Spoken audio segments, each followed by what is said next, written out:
can't imagine my mom ever writing poetry, and yet... A poem for Gus, who always said the wedding was a bad idea.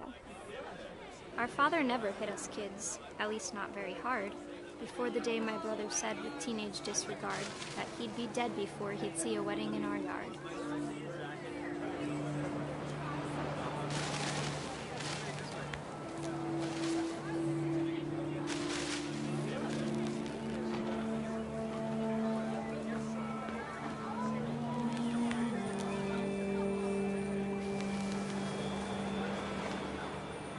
My father made him come, of course, but Gus stood far apart, just flew his kite and bottled up the storm inside his heart.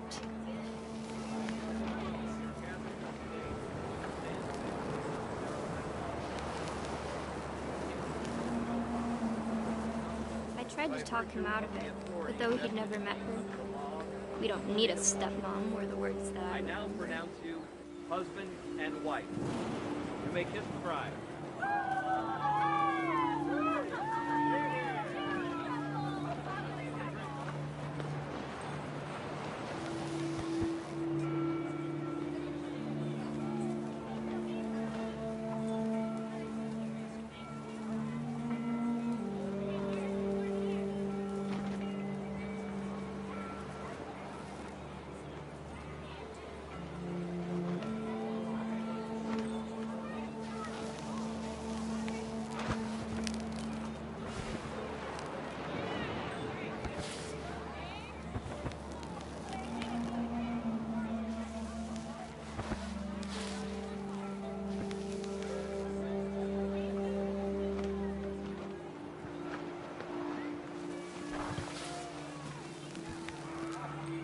When the time for photos came, Dad ordered him to come here.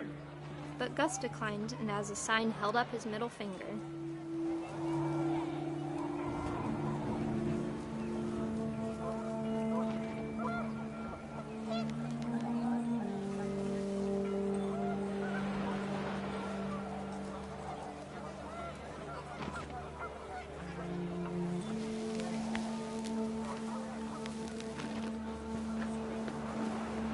The wind picked up, and panicked geese appeared and quickly went. But all the humans did that day was go inside the tent.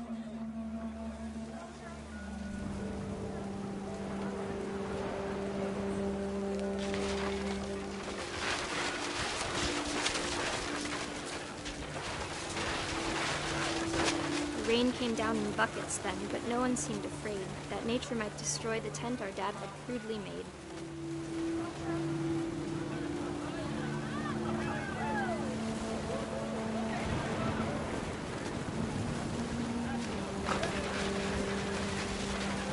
Thunder sounded much too close and full of angry power, but all my father said to this was, "Make the music louder."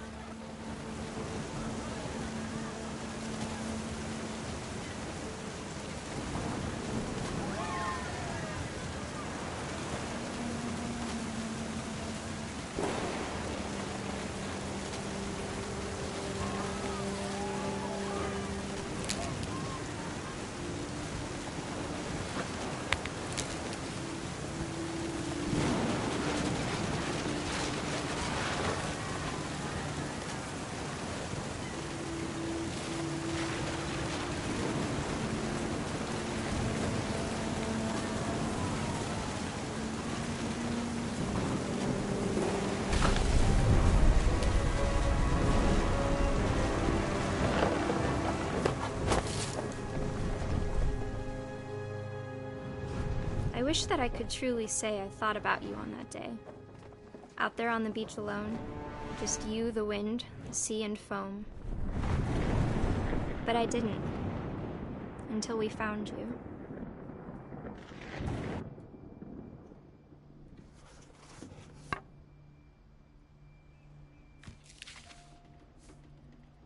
She never talked about him, but Mom told me once if I was a boy, they were going to name me Gus.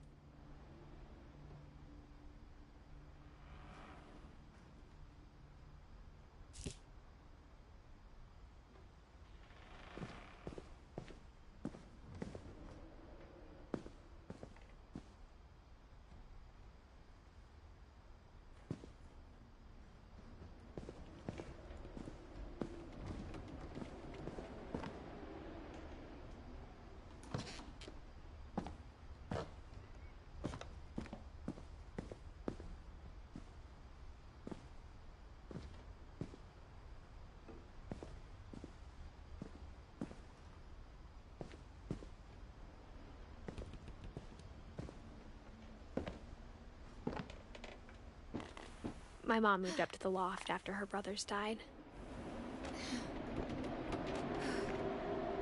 At the time, it was as far away as she could get.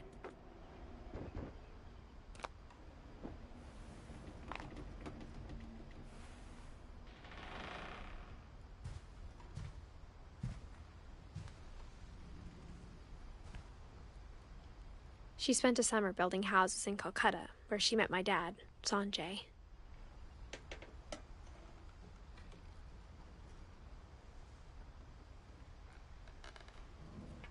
My mom moved to India a week after graduation and got a job teaching English.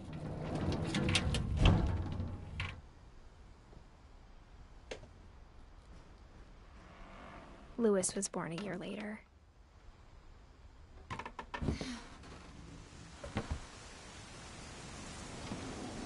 When my dad died, I don't think Mom knew where else to go. I'm sure Edie was happy to have her back.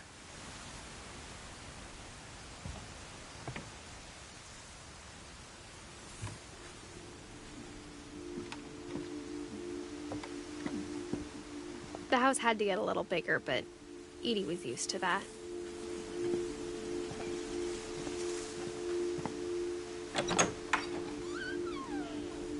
And for a while, things were good.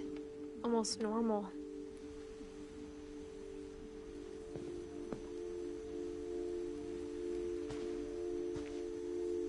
But it didn't last.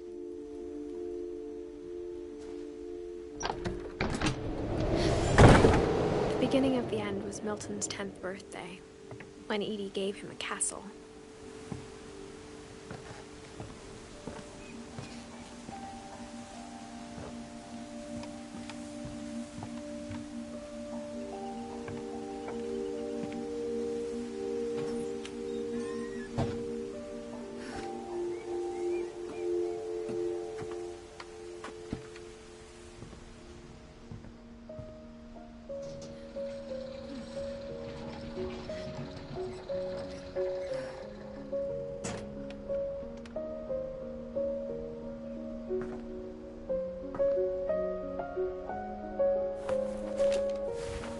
Milton Finch in The Magic Paintbrush.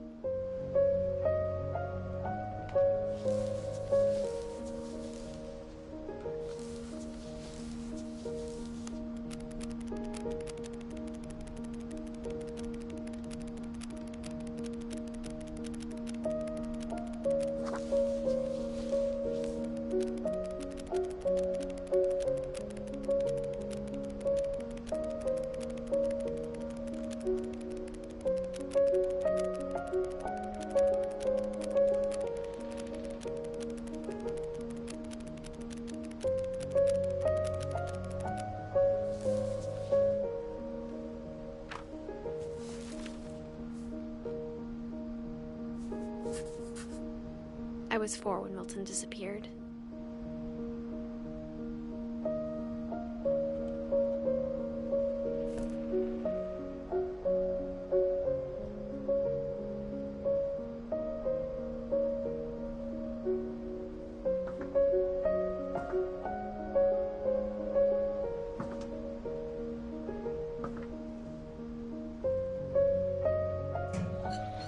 Mom spent months searching for my brother.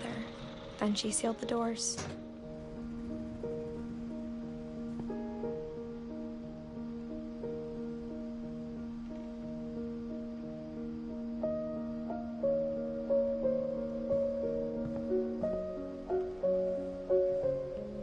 Whatever Milton had found in the house, Mom didn't want it getting out.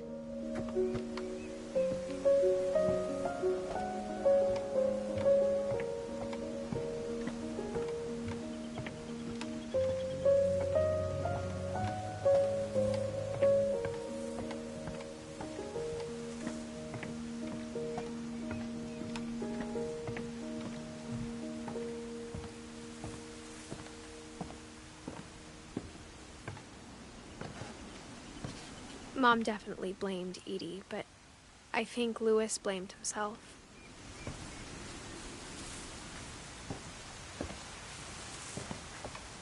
After he graduated, he just spent more and more time in his room. until Mom got him a job at the cannery.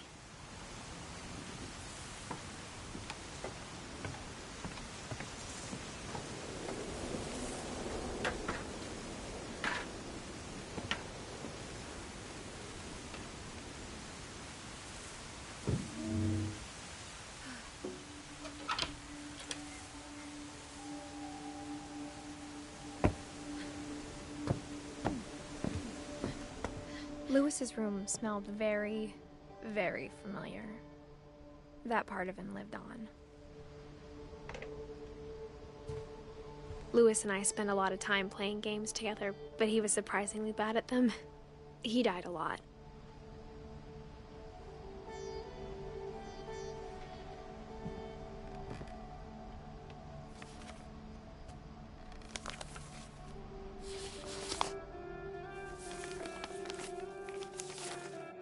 Dear Mrs. Finch, as Lewis's psychiatrist, I can understand your desire for an explanation. As I see it, the trouble began in January, shortly after we convinced your son to seek treatment for substance abuse. Newly sober, I believe Lewis first noticed the monotony of his daily life.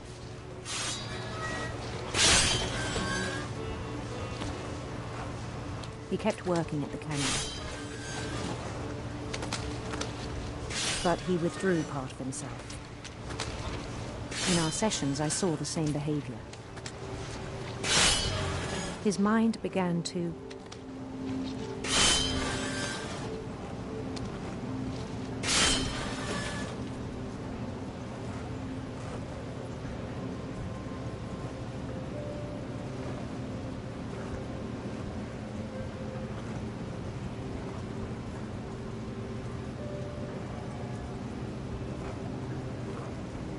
wander.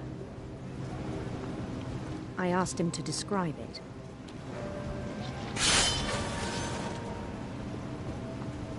He said he started small.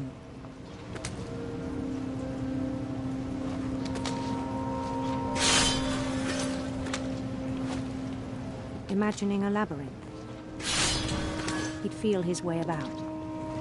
Then something moved. Bats. And toads.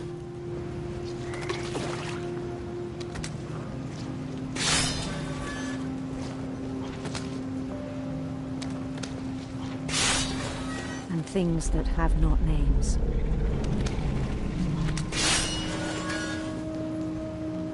He knew it was all in his head. But he took it very seriously. I had hoped he'd find himself.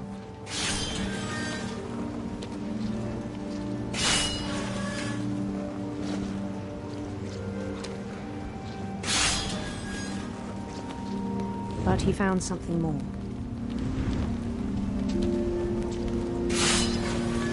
I worried about him then, daydreaming at the cannery.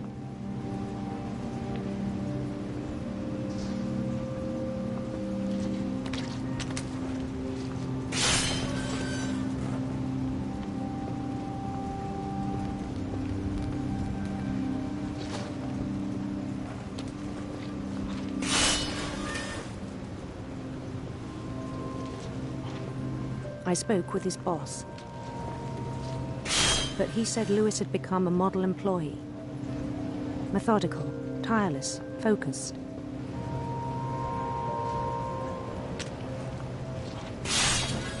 Like a whole new Lewis. So I let him go on.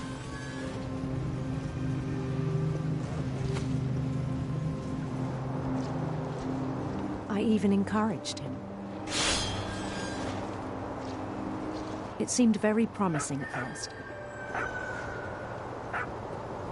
He told me he'd made a new friend.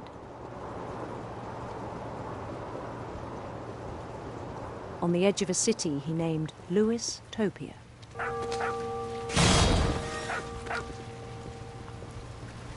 He built the city up slowly, brick by brick.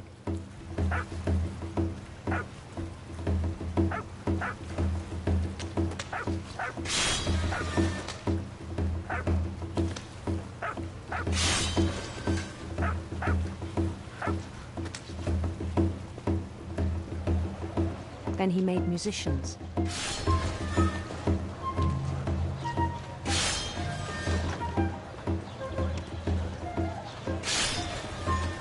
And songs for them to play. He talked about starting a band.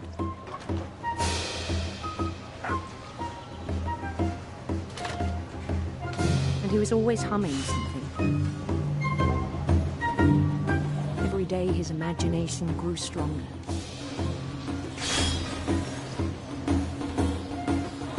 He no longer spoke at the cannery. But his chopping was as reliable as ever. Then one day it struck him that all the cheering crowds, even the stones under his feet, were all in his imagination, so he could do whatever he wished.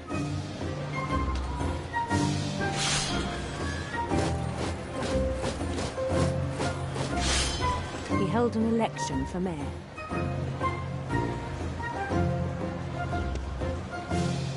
And he won.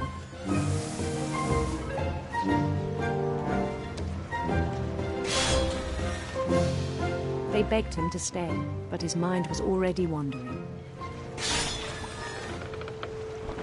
It became a game for him.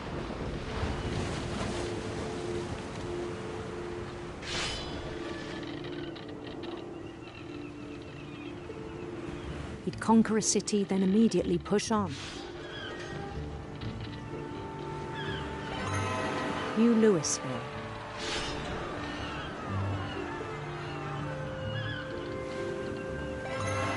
St. Louis. He started drifting away from our reality.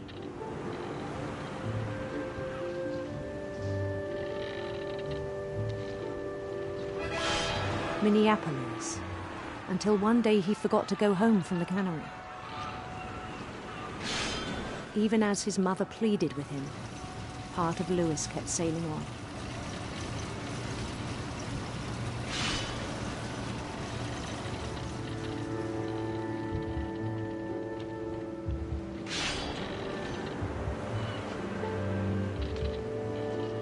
In Louisburg, he heard rumors of a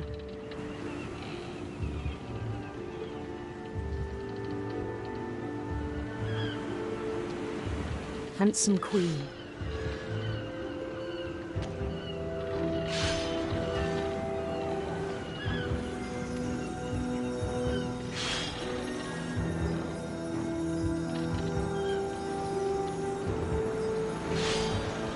The queen was on her own quest for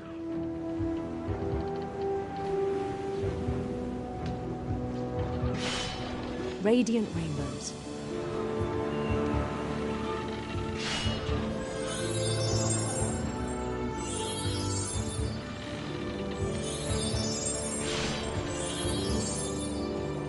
He followed the sound of her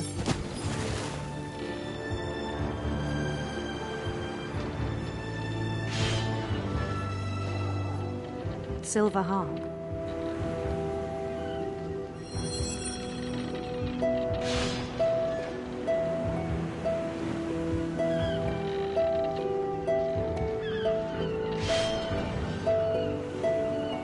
His chase led him to a golden palace east of the sun and west of the moon. Even then, his logic remained sound. He knew the world was all in his imagination.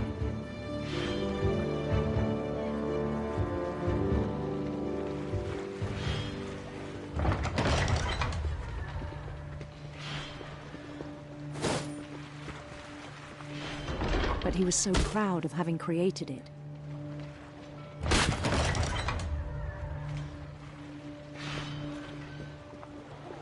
In his own eyes, he'd become something greater than a king.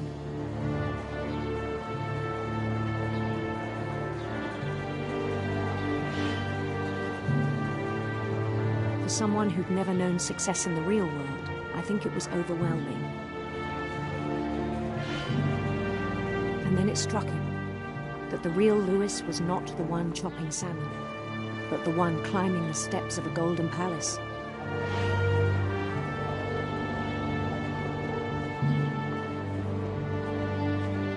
My imagination is as real as my body, he told me. It was hard to argue with him.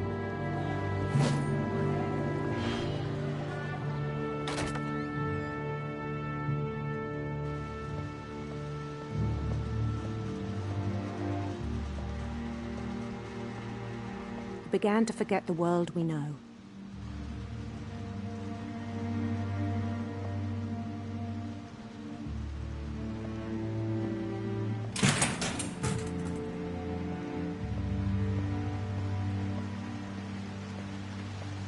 I think it pained him to remember Lewis, the cannery worker.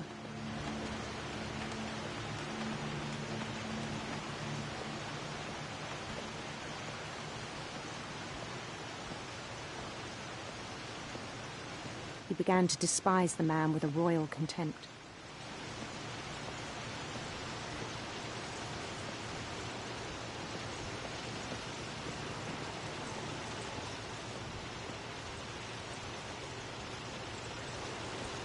I still thought I could save him.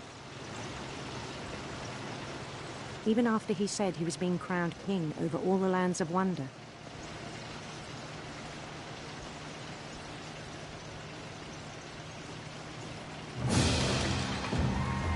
The palace would be packed with his companions.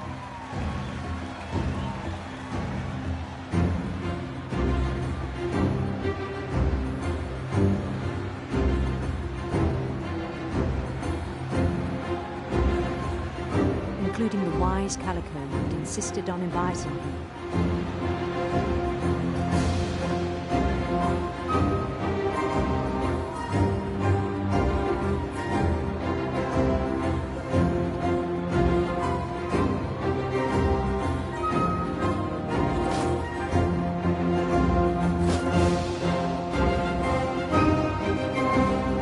His queen waited, holding his crown.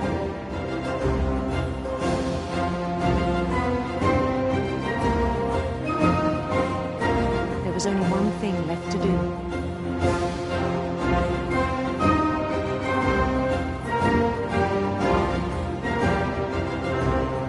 Bend down his head.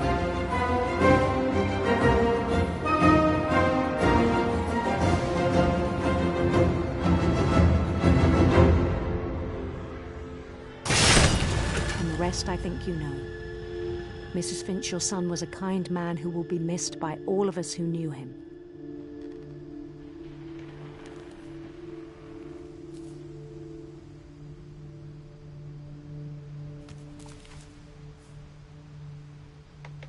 My brother was really cool.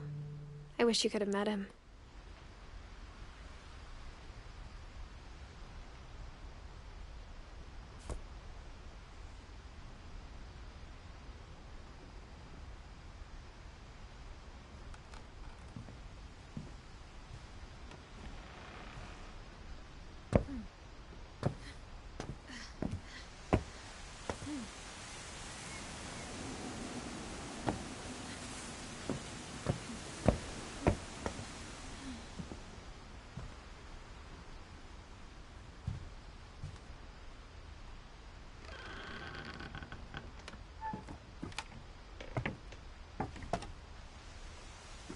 On the way back from Lewis's funeral, my mom told me to start packing.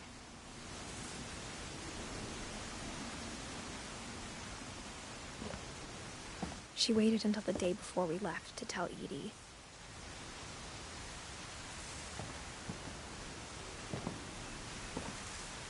I'm not sure if she wanted to make it easier or harder.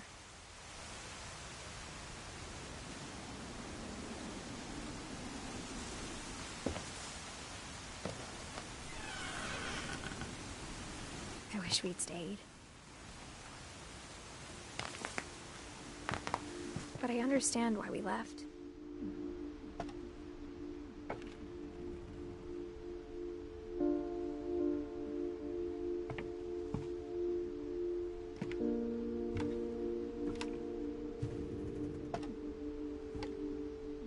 My mom ended up leaving everything behind.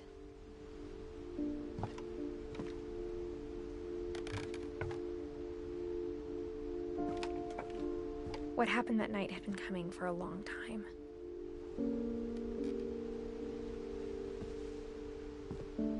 Maybe it should have come sooner.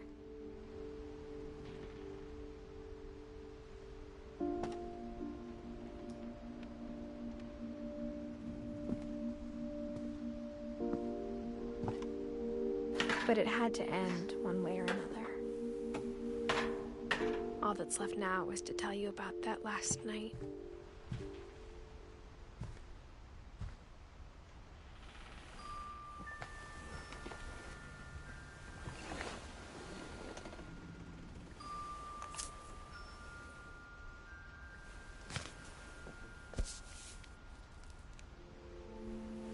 That whole last day, Edie just watched us pack and didn't say a word. Until supper, when she raised her glass and said, "To our final night together, and all our final nights apart." Grandma, you know what I said about alcohol. Some of your medications are very Edith, specific. I left a present for you in the hallway. Why don't you go open it? The grown-ups have to argue now. I'm sorry, you're right. We're all leaving tomorrow. Let's just enjoy our last... I'm not leaving. Edith, you're excused.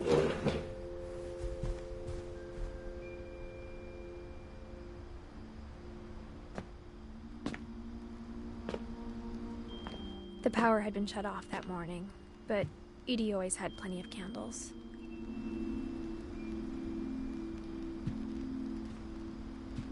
When my mom sealed the library, I don't think she knew about the other entrance.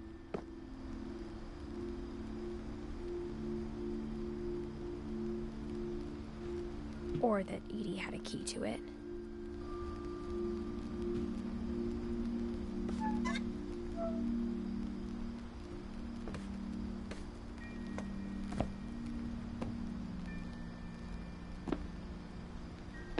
That thing you're afraid of isn't going to end when you leave the house.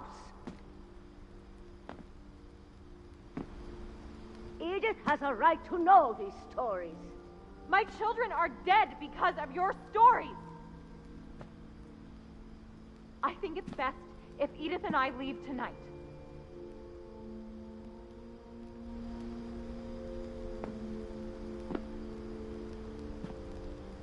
We'll have the nursing home send a van for you in the morning, okay?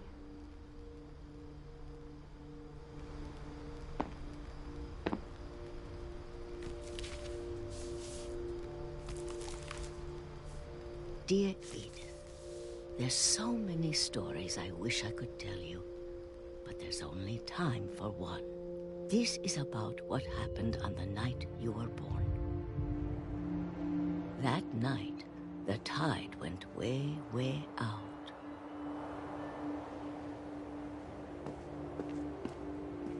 It was the first and last time I ever saw the old house aground.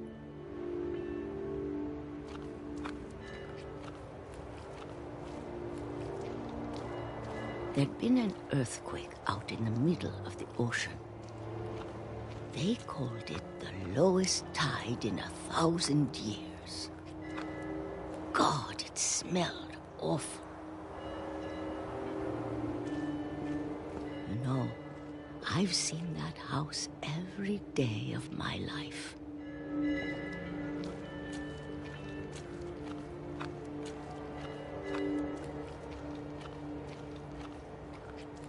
I never thought I'd go back to it. When the fog rolled in, I lost my way.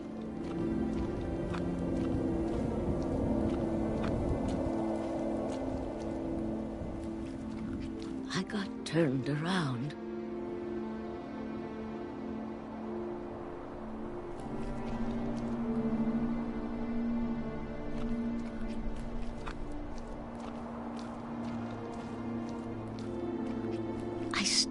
Seeing things.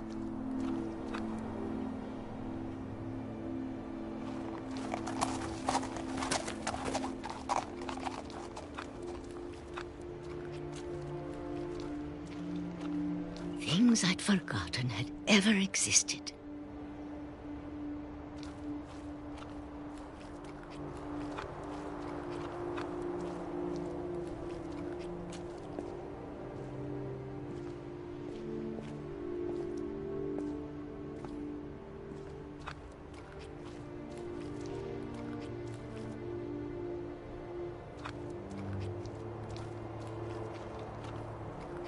But when I saw them, they felt like old friends.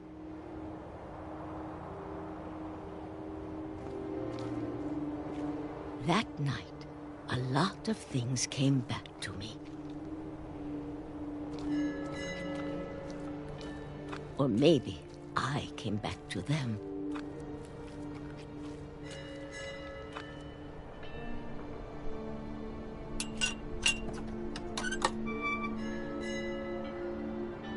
Things I can't explain, but that I need you to try and... Edith, what are you doing in here? It's mine. Edith! Mom, you're gonna rip it! Let go! I kicked and screamed, but Mom dragged me to the car.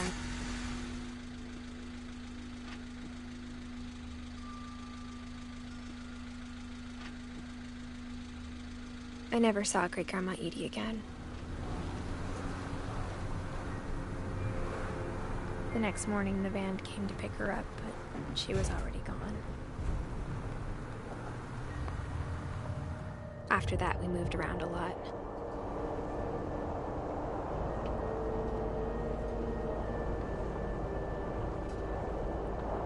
We both tried to make the best of it.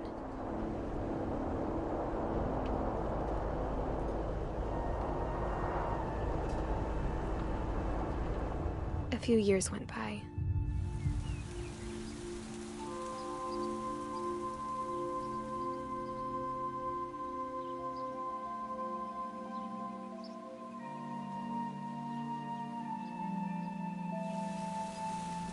My mom didn't like to talk about it. But she started getting sick a lot. The rest happened pretty quickly.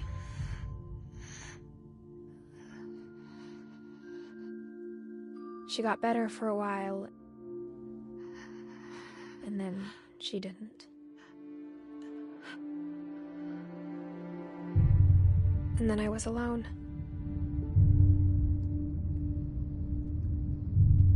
The last Finch left alive.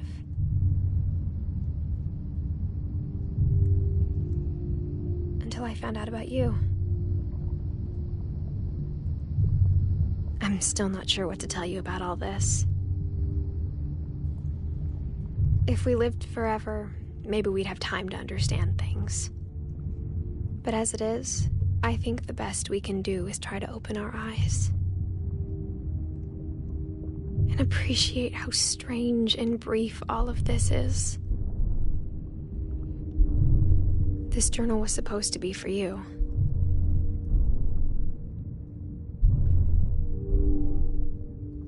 But now I hope you'll never see it. I just want to meet you and tell you all these stories myself. But I guess if you're reading this now, things didn't work out that way.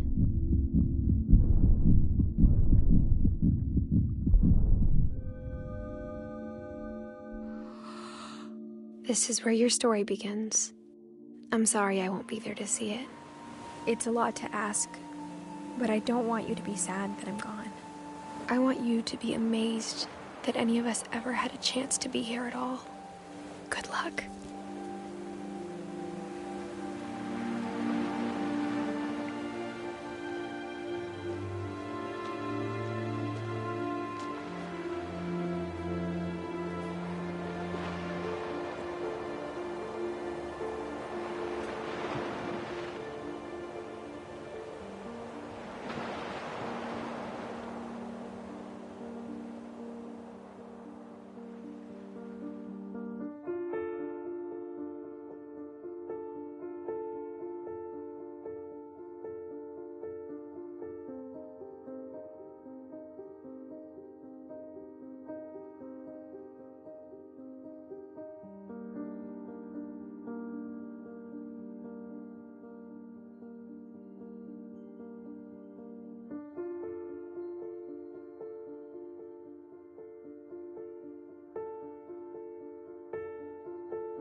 Hello, my friend.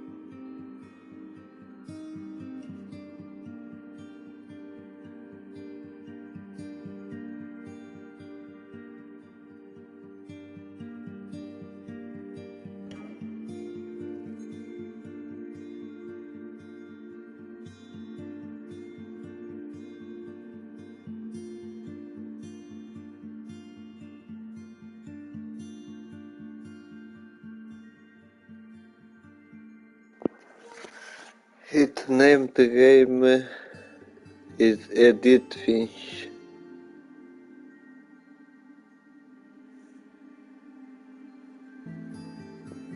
Story veridic.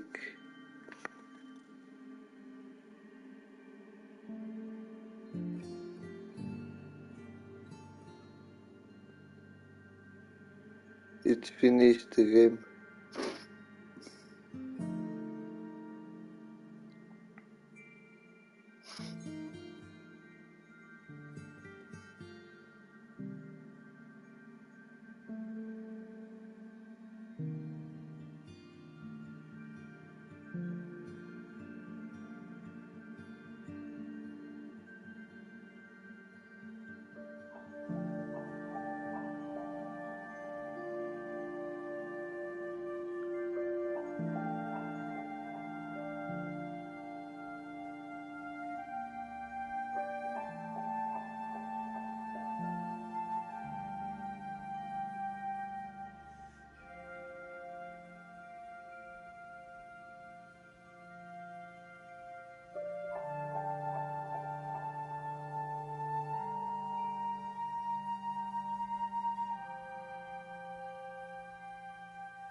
Nice game.